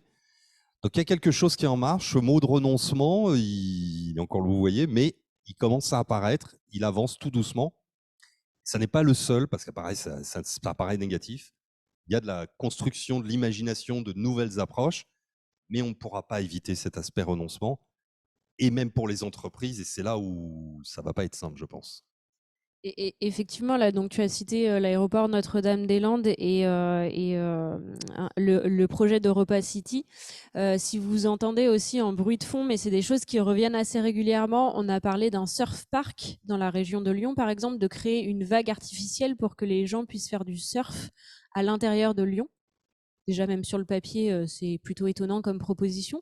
Donc, c'est un projet qui, a priori, ne va pas advenir. Il y avait d'autres projets aussi. Il y en a 3 comme ça. Il y en avait un en région parisienne, et encore mieux, il y en avait un à Bordeaux, parce dans que le la mer est tellement sud-ouest, loin. voilà. Donc régulièrement, ça fait partie des choses qu'on entend qui sont pas présentées avec ce terme de renoncement-là, mais qui dans les faits le sont bien en fait. C'est-à-dire qu'il y a bien un collectif qui s'est mobilisé et qui a arbitré en défaveur de la construction de ces projets-là. Ça me rappelle aussi l'histoire d'un aquarium, je sais plus dans quelle ville, où l'eau de mer allait être apportée en camion. Vous voyez la logique aussi qu'on amène là derrière. Et finalement, tous ces projets qui ne naissent pas, on en parle plutôt comme des échecs en général, comme tu le disais. Est-ce qu'on ne peut pas aussi renverser la chose et promouvoir le résultat, finalement, le fait que ces projets ne sont pas advenus, avec le gain pour justement ce futur vivable, avec toutes les questions que ça pose et sans occulter le fait que amener de l'emploi dans une région, c'est super important. Amener de l'activité économique, etc., ça a aussi un rôle très, très important. Donc, en gros, créer du débat et ne pas avoir peur de ce débat-là et de ces discussions-là. Simplement aussi pour pouvoir partager avec Aurélie sur son expérience, je propose de brosser ton portrait aussi, comme je l'ai fait pour les autres. En tout cas, je m'y essaye.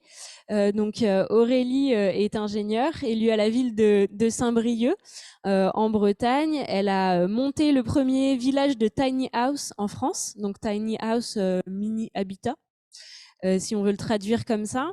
En parlant là de son expérience de l'agroforesterie, dont tu pourras dire un mot, justement, elle a vécu, expérimenté les limites de ce que c'est que la compensation carbone qui finalement ne parvient pas à atteindre les objectifs qu'elle promeut.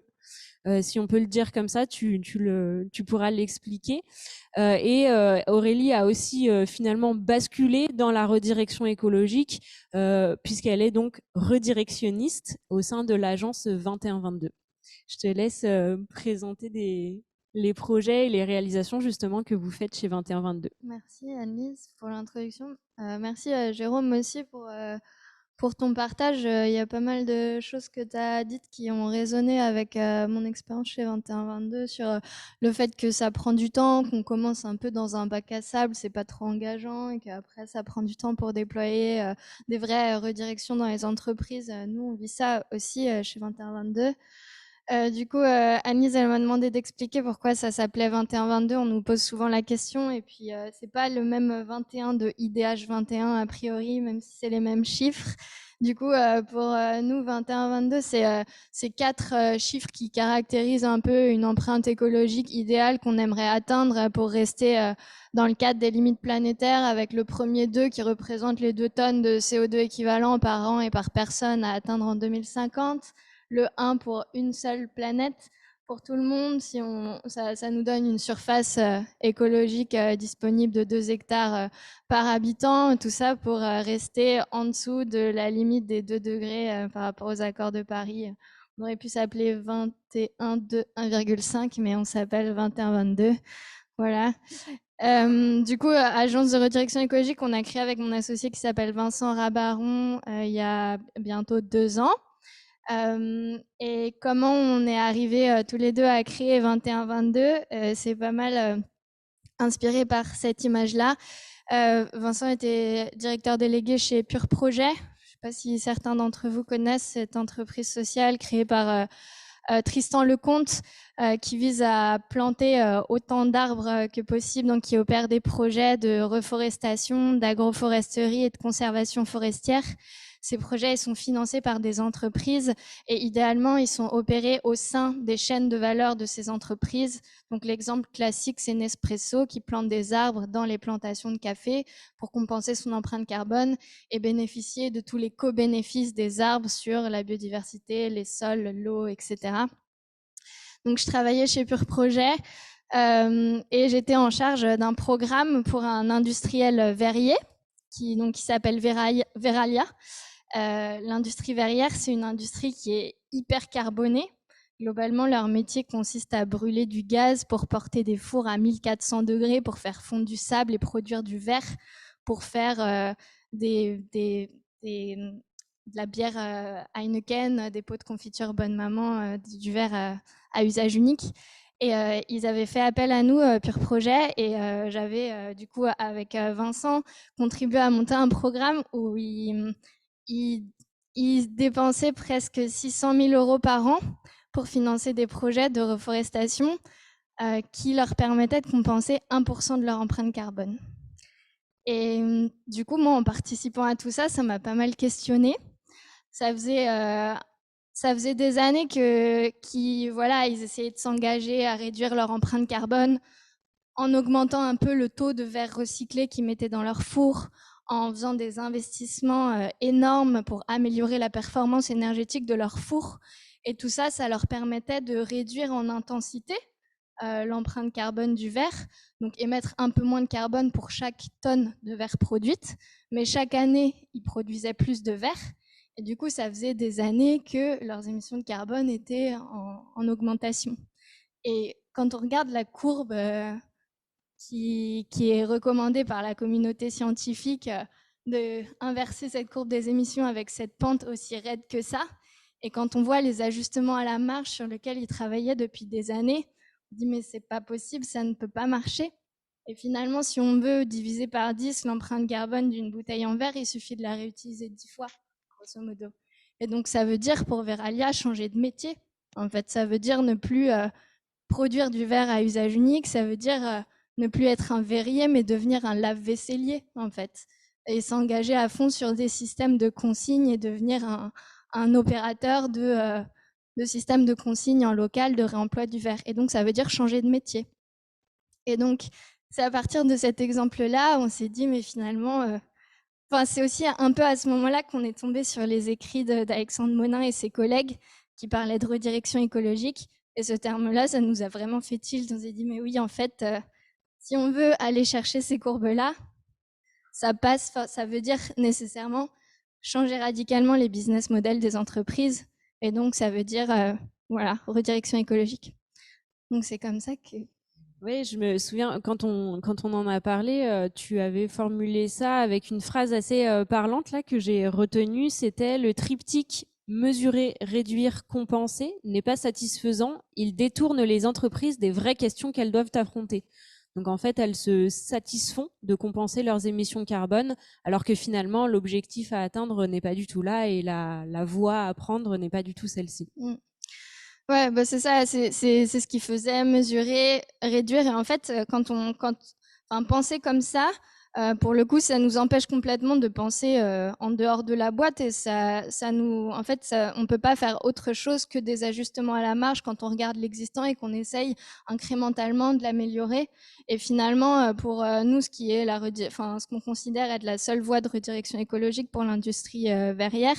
Ça, je vais en reparler après, j'ai la slide qui supporte ça, mais comment penser la redirection écologique de l'industrie verrière, c'est pas voir qu'est-ce qu'on peut améliorer pour les faux ou quoi, c'est repartir d'une page blanche, en fait, se demander à quel besoin fondamental répond cette entreprise, donc questionner la finalité, la raison d'être, comme tu en as parlé tout à l'heure, Anne-Lise, et finalement, cette entreprise, elle répond quand même à un besoin que nous, on considère fondamental, à savoir la conservation alimentaire.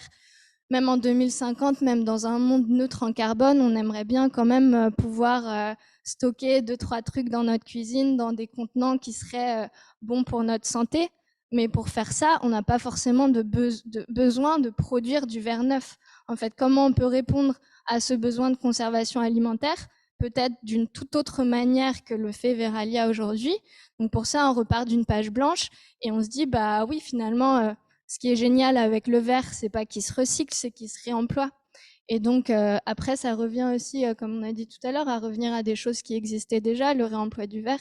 Mais ça nécessite vraiment de sortir de cet état d'esprit de je mesure, je réduis et in fine je compense, mais vraiment questionner le besoin fondamental qui est nourri par cette entreprise et repartir éventuellement d'une page blanche et imaginer comment répondre à ce besoin différemment avec une empreinte carbone qui est écrasée, une consommation en matériaux qui est écrasée. Et pour prolonger là, justement, avec un exemple de redirection écologique, j'allais dire réalisée, ou en tout cas une tentative de l'avoir réalisée, l'intérêt là, c'est justement d'avoir l'exemple de l'entreprise Teddy Bear, qui est donc celle qui réalise et qui vend les matelas. Vous en avez peut-être entendu parler, qui justement s'est engagée un peu en suivant l'exemple de Patagonia ou d'autres entreprises comme celle-ci, qui s'est engagée en direction là dans la voie de la redirection écologique et justement qui a travaillé avec l'agence 21-22 et pour finalement arriver à un produit qui sort sur le marché. Donc je te laisse revenir sur les étapes de ce projet-là. Du coup, Annelise m'avait demandé que je raconte un peu l'histoire, comment ça s'est passé avec Teddy Bear. Ça fait un peu plus d'1 an qu'on travaille avec eux. Tout est allé très vite aussi parce que c'est une petite entreprise. Ils sont une trentaine de salariés. Ils ont un esprit entrepreneurial très fort. Donc, rien à voir avec les 10 000 salariés, le méga outil industriel de Verallia. Forcément, c'est plus facile. Mais en gros, ça, c'était le point de départ. Discussion avec Julien et Aude, qui sont les cofondateurs de Teddy Bear, qui nous disaient, bah voilà, nous, on aimerait bien faire quelque chose. Nous deux et puis le reste de l'équipe, on a quand même une sensibilité écologique assez forte, mais on ne sait pas trop quoi faire. On vend nos matelas, c'est de la mousse polyuréthane. À côté de ça, on finance des ruches, mais on cherche à recycler un peu plus. Mais globalement, ils étaient un petit peu bloqués et pas trop inspirés de comment aller au-delà de ça.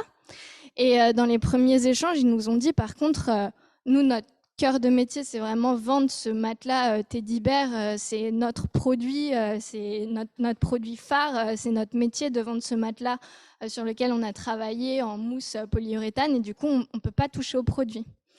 Et donc ça, c'était les premiers échanges avec eux. Ça nous a pas mal travaillé. On a dormi dessus et tout. On s'est dit, mais on ne peut pas faire de redirection. Parce que le cœur du sujet, c'est qu'est-ce qu'ils vendent, c'est qu'est-ce que c'est que leur matelas. On ne peut pas faire une redirection écologique sans toucher au matelas, mais en disant, voilà, on va peut-être les transporter différemment. On va mettre des mugs à la place des gobelets en plastique à la cafétéria. C'est pas trop ça le sujet. Et du coup, pareil, une réflexion aussi de... pareil, a priori, Teddy Bear répond à un besoin fondamental aussi. Même en 2050, dans un monde neutre en carbone, on aimerait bien dormir quand même assez confortablement. Mais par contre, on s'est demandé comment faisaient nos grands-parents à l'époque où il n'y avait pas toute cette industrie pétrochimique, où les ressources en énergie, en matériaux étaient limitées, sur quoi ils dormaient. Et du coup, on est tombé sur le monde fabuleux des matelas en laine. Et on a tiré un peu le fil et en fait, on s'est rendu compte que la laine, aujourd'hui en France, c'est un déchet de l'élevage. Donc, les éleveurs français, ça leur coûte plus cher aujourd'hui de tondre leurs moutons que l'argent qu'ils peuvent récupérer en vendant la laine. Elle est soit jetée, soit elle est exportée à très bas coût en Chine. Et les matelas en laine, on a découvert, c'est fabuleux comme matériau, comme produit. Ce qui se passait, nos grands-parents à l'époque, je ne sais pas s'il y en a qui connaissent, qui ont des parents, des grands-parents qui avaient ça, mais c'était du coup de la mousse à l'intérieur d'une housse. Et tous les 10 ans, il y avait un gars avec un camion qui allait dans les villages, qui ouvrait les matelas, qui faisait un processus qu'on appelle de recardage, c'est un truc mécanique, pour aérer la laine, il remettait 20% de laine neuve, il refermait la housse et le matelas était reparti pour 10 ans encore. Donc c'est un matériau qui est 100% circulaire, juste a besoin d'être regardé tous les 10 ans, qui est sourcé en France à partir d'un gisement qui aujourd'hui est un déchet. Réanimer les matelas en laine, ça veut dire aussi raviver toute cette filière artisanale française qui est en train de disparaître. Mais après, il y a une limite. Et du coup, c'est aussi un peu ça. Certes, on reprend des trucs de nos grands-parents, mais aujourd'hui, on a aussi une compréhension un peu plus fine et on est aussi plus nombreux. Et aujourd'hui, en termes de gisements disponibles, on peut pas, c'est pas possible que tout le monde dorme sur des matelas en laine. Il n'y a pas assez de laine, ou alors on se retrouve à devoir élever plus de moutons et donc plus de méthane. Et là, ça devient contre-productif. Et du coup, rapidement, il y a eu cette idée de faire une couche en laine, mais du coup la plus fine possible pour réduire aussi les besoins en matériaux de ce matériau biosourcé, et faire une deuxième couche, du coup le socle, à partir de mousse recyclée. Donc là, elle est piochée dans la technosphère, qui est aussi un gisement quasiment infini aujourd'hui, à partir de matelas recyclés. Et donc, faire ce matelas bicouche qui s'appelle du coup le matelas pelote. On a commencé à discuter avec eux, c'était en avril l'année dernière. Et là, en juillet cette année, le matelas, il est disponible en ligne à la vente sur le site Teddy Bear. Donc, le socle en mousse recyclée, c'est un processus qui est 100% circulaire. On vient piocher dans un gisement qui est quasiment infini de la technosphère. Et la partie en laine, du coup, elle est consignée parce que pareil, après 10 ans, on peut récupérer la laine et refaire une couche en laine pour faire un matelas neuf. Qu'est-ce que je voulais dire de plus ? Peut-être juste mentionner, parce que dans les échanges, tu pourras rebondir aussi, Jérôme, on avait discuté de ce que tu appelles une fausse bonne idée écologique, c'est-à-dire il y a eu dans votre réflexion une tentative d'essayer de changer le matériau et de se tourner vers des matériaux disponibles dans la nature, et notamment le latex, et finalement vous en êtes arrivé à la conclusion que c'était donc une fausse bonne idée écologique. Ouais, ça on le savait déjà en soi de notre expérience chez Pure Projet, que le latex, il y a beaucoup de vendeurs de matelas qui vantent les vertus de leur matelas écologique parce qu'il est fait à partir de matériaux naturels, à savoir le latex. Mais qui dit naturel veut pas forcément dire écologique. Le latex aujourd'hui, c'est un peu comme l'huile de palme. Finalement, c'est produit à partir de l'arbre EVA, qui est souvent produit en monoculture, et on va déforester des grands pans de forêt pour faire de la place pour de la monoculture d'EVA. Donc en fait, si on inclut la déforestation induite, l'EVA, le latex, c'est un matériau qui a une empreinte carbone très très forte, et du coup très rapidement le latex a été complètement discrédité d'un point de vue matériau éligible pour faire la redirection écologique du matelas. Et tu veux intervenir ? Alors, je voulais juste te poser une question. Juste te poser une question, en fait, on en a parlé quelques fois, mais vous avez travaillé sur le produit. Est-ce que vous avez réussi à aller jusqu'au sujet du chiffre d'affaires avec un point de vue redirection, hein, c'est-à-dire pas nécessairement l'augmenter, absolument. Pour l'instant, un peu comme tu dis, tu prenais l'image du bac à sable. L'idée aussi ici, en concevant le nouveau matelas pelote et en disant ouais, il a une empreinte écologique radicalement réduite par rapport au matelas de base, ça veut dire aussi de manière implicite le matelas qu'on vend actuellement, il n'est pas super chouette d'un point de vue écologique. Donc c'est aussi un gros dilemme qu'ils avaient chez Teddy Bear, dire ok, on sort ce nouveau matelas, mais en même temps, ça souligne un peu le fait que notre matelas actuel, qui constitue peut-être 80% de notre chiffre d'affaires, bah, il n'est pas si vertueux que ça. Donc c'est un dilemme sur lequel on a beaucoup discuté. Et l'idée aujourd'hui, c'est de dire, de toute façon, voilà, ils continuent à vendre leur matelas Teddy Bear de base. Ils lancent sur le marché leur nouveau matelas pelote. L'idée, c'est que au fur et à mesure, le matelas pelote prenne de plus en plus de place. Et en parallèle de ça, ils mènent une réflexion aussi sur le matelas Teddy Bear actuel pour voir s'il n'y a pas moyen, avec ce même système bicouche, d'avoir la couche en socle, le socle en mousse recyclée. Et éventuellement toujours garder de la mousse polyuréthane, mais du coup avec une quantité de matière peut-être divisée par 2 ou 3. Donc ils enclenchent aussi une réflexion sur leur matelas Teddy Bear, ils enclenchent aussi une réflexion sur les autres produits de la gamme. Et voilà, l'idée c'est que ça se fasse petit à petit. En parallèle de ça, ils sont engagés dans une démarche Science-Based Target. Ils sont devenus entreprise à mission. Donc ils ont vraiment enclenché toute cette réflexion-là. Et puis l'idée, c'est que Teddy Bear tout seul peut pas faire tout seul à l'échelle de l'entreprise la transition de tout le secteur de la literie. Mais l'idée, ils sont pas mal inspirés aussi par Patagonia, c'est de devenir un petit peu moteur et d'embarquer avec eux l'ensemble du secteur de la literie vers ces pentes que j'ai montrées sur la slide précédente de réduction par 3, 4, 5, 6 des émissions de gaz à effet de serre du secteur des matelas sur les 30 prochaines années. Et le prix, du coup, c'est pas je crois que le matelas Teddy Bear de base est à 750 et celui-là est à 850. Et tu peux, comme la couche en laine est consignée, tu peux, si au bout de 10 ans, tu as envie de faire recarder la partie en laine, tu récupères, je crois, 100, 200 euros. Enfin, finalement, d'un point de vue financier, c'est équivalent entre les deux matelas. Le seul truc, c'est que je crois quand il arrive, il sent un tout petit peu le mouton pendant un temps.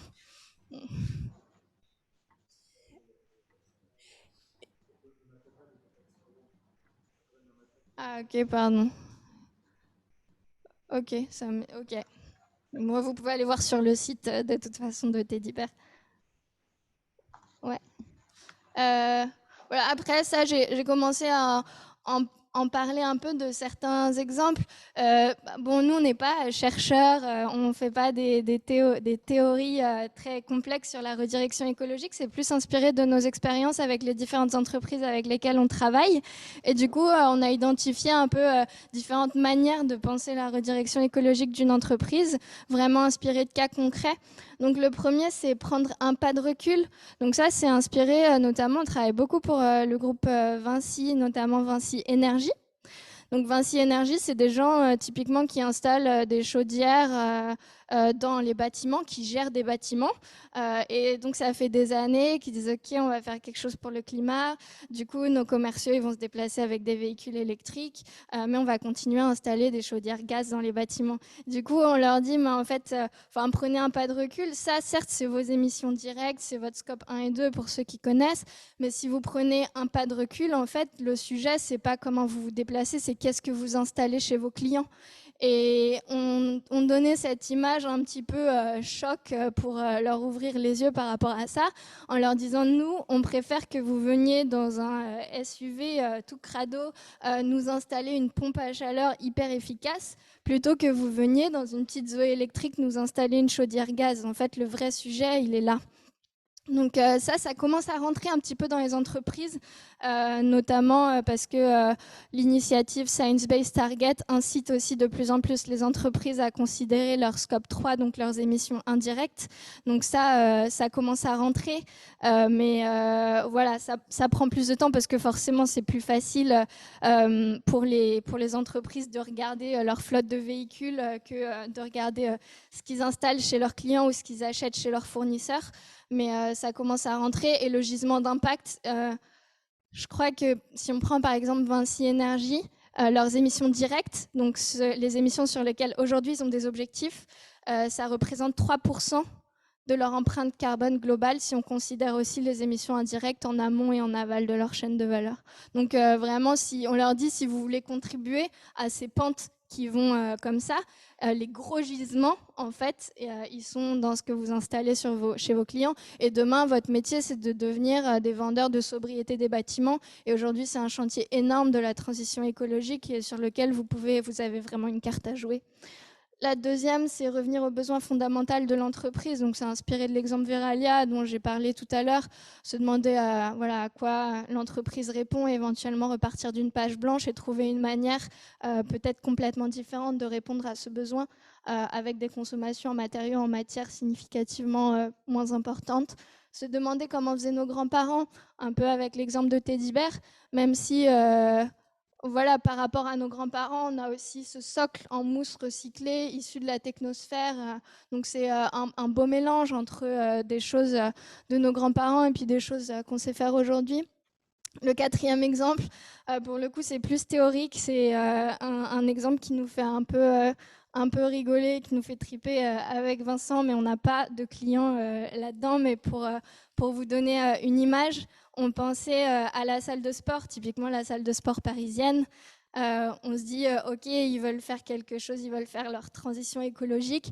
Alors, on peut mettre des LED, on peut climatiser moins, on peut laver moins les serviettes pour consommer moins d'eau, on peut faire tout ça. Mais tout ça, c'est des ajustements à la marge. En même temps, ce n'est pas un secteur qui contribue significativement aux émissions ou quoi. Mais ce qu'on imaginait, c'est comment la salle de sport peut contribuer peut-être à d'autres transitions, d'autres secteurs complètement décorrélés de leur cœur de métier. Et du coup, on imaginait comme redirection écologique un business d'agri-fitness où les salles de sport, elles emmèneraient leurs clients chez les agriculteurs du coin, parce qu'on sait que l'agriculture a besoin de faire sa transition aussi. On a besoin de moins d'intrants, de moins d'engrais, de moins de pesticides, de plus de bras dans les champs, dans les cultures. Et du coup, on imaginait la salle de sport qui emmène tout le monde en vélo chez l'agriculteur le plus proche. Et puis, on fait du sport en binant les patates. Et comme ça, on contribue à la transition du secteur agricole. Ouais.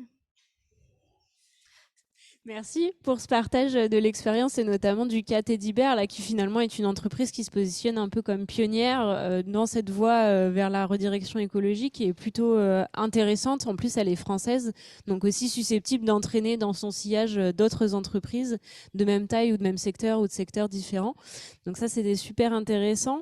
Peut-être pour conclure, avant de se prendre un temps là d'échange avec la salle et puis avec les personnes qui sont à distance, merci déjà pour vos partages d'expérience et je remercie Emmanuel Bonnet qui nous suit aussi en ligne. On a démarré cette discussion en se disant peut-être que redirection écologique, c'est encore un nouveau terme qui participe un peu au flou général, voilà, et qui nous aide pas forcément à y voir plus clair et à bien savoir comment agir et où agir. Et finalement, on se retrouve là à avoir encore plein de nouveaux termes, renoncement, commun négatif, technosphère, plein de choses encore à s'approprier et voilà, à affiner. Donc, je ne sais pas si on a participé à clarifier particulièrement dans les esprits de chacun, chacune, mais tous ces mots-là, ces mots-clés-là, en tout cas, l'avantage qu'on peut leur prêter, c'est qu'ils ne cherchent pas à peindre en vert des concepts déjà existants. Ils ne cherchent pas à emballer ça sous une forme qui serait plus acceptable, plus souhaitable, qui nous permettrait de nous projeter sans trop changer. Au contraire, ils prennent le parti justement de nous mettre en face de la réalité des choses. Quand on dit renoncement, à nos oreilles, ça sonne comme quelque chose de négatif et en même temps, c'est extrêmement concret. C'est un mot qui parle de l'action. Et donc, tout ce vocabulaire-là qui est lié à la redirection écologique a cet avantage, il me semble, de nous engager vers quelque chose de matériel, concret et peut-être sans illusion ou sans langue de bois ou voilà, sans volonté de vraiment peindre en vert les choses, quoi. C'est peut-être ce qu'on peut se permettre de conclure. Effectivement, si dans la salle ou en ligne, vous avez des questions et puis pour vous en intervention, c'est bienvenu.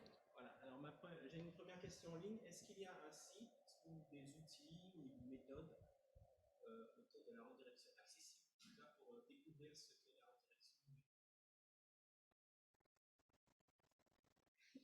Nous, on a juste notre site internet sur lequel on a pas mal de ces petits dessins et quelques réflexions qu'on partage, mais c'est assez limité. Après, j'imagine, je sais pas si peut-être Emmanuel saura mieux répondre à cette question. Je sais pas s'il est là. Je ne sais pas s'il peut répondre. Sinon, je vous renvoie peut-être vers le site de Origins Media Lab qui parle justement de ces concepts. Et par contre, je nuance la réponse, c'est-à-dire que Origins est un laboratoire de recherche. Ils apportent de la connaissance et plutôt justement les explications sur les concepts, les définitions, qu'est-ce que c'est la redirection écologique. Par contre, pour cette notion de boîte à outils, de choses opérationnelles, c'est justement quelque chose à construire en fait, en cours de construction. Et encore une fois, le rôle du design comme compétence clé pour construire cette boîte à outils là, elle est super importante et la boîte à outils n'existe pas encore. Alors juste pour compléter, en tant qu'étudiant de la première promo, on essaye d'y avancer parce qu'en fait, la richesse des enseignements était tellement large qu'on voulait ressortir avec quelque chose d'un peu plus concret et on y travaille doucement, mais voilà. Moi, par exemple, j'ai fait un premier jet de quelque chose, on travaille en collaboration. Donc voilà. Mais je suggérais de commencer par le livre que je n'ai pas encore lu, honte à moi. Mais Héritage et fermeture, oui, ça peut paraître un peu théorique, mais en fait, quand même, ayant lu quelques extraits, je pense que ça fait un bon lancement pour se positionner. Mais oui, il n'y a pas de boîte magique encore toute complète. Très bien, merci. Est-ce qu'il y avait des questions, des réflexions? Est-ce qu'on peut passer le micro dans la salle?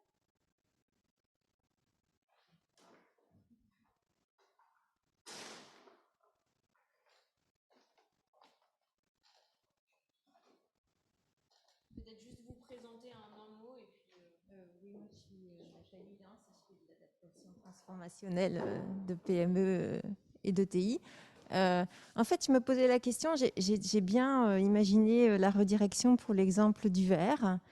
Et après, pour l'exemple de Teddy Bear, je voyais plus comme une éco-conception. Est-ce que c'est utile de faire une différence comme ça?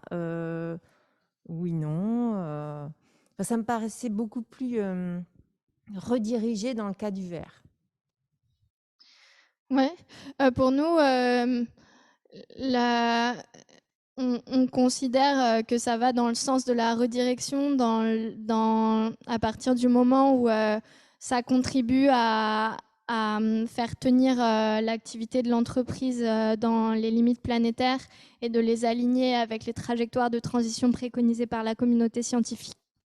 Le matelas pelote, il participe à ça parce qu'il a une empreinte écologique significativement réduite par rapport au matelas de base. On n'a pas juste diminué de quelques pourcents l'empreinte carbone ou quoi. On a complètement changé les matériaux et donc on a une division de plusieurs facteurs de l'empreinte écologique. Donc pour nous, ça va dans le sens de la redirection écologique, mais oui, c'est peut-être une forme d'éco-conception un peu radicale, quoi. Je sais pas. Pour moi, dans la notion de redirection écologique, il y a une forme de radicalité par opposition aux ajustements à la marge. Si je peux juste compléter, et c'est un débat que je n'ai pas encore eu, mais que je veux avoir avec mes 3 professeurs, où la redirection peut englober ou être complémentaire, mais il y a des sujets où on ne pourra pas écarter l'aspect adaptation. L'exemple que je viens de souvent, le niveau de la mer a commencé à augmenter, il va falloir construire des digues pour protéger certaines villes côtières. Il y a des sujets où il faudra faire de la transition écologique et le sujet éco-conception. Je ne dors pas par terre, on est peu d'entre nous, il va nous falloir des matelas. Par contre, en fait, la partie que je pense que les entreprises et notre société a évité, c'est que la partie où va y avoir besoin de renoncement ou redirection plus radicale, elle est beaucoup plus grande que ce qu'on imagine. Mais en fait, pour moi, ça fait quand même partie d'un ensemble.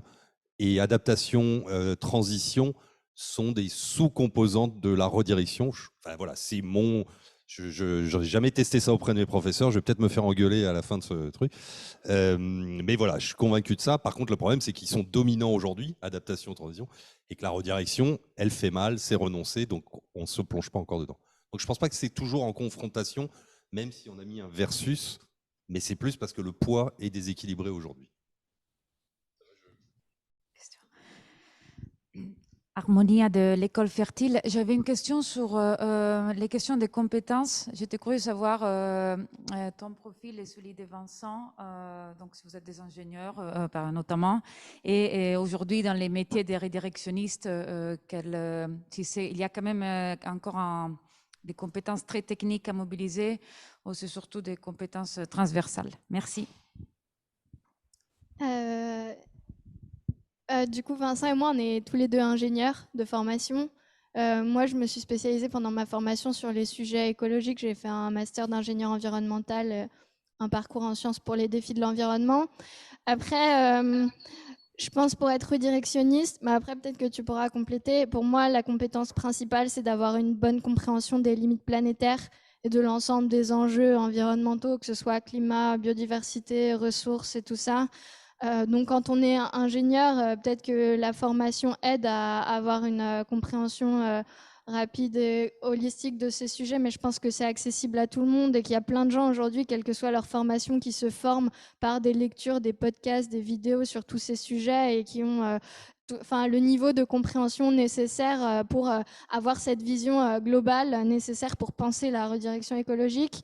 Je pense que je partage complètement le fait que les compétences de design, elles sont hyper importantes et hyper riches pour penser la redirection écologique. On travaille aussi avec plutôt des profils artistiques. Louise qui nous fait tous nos dessins.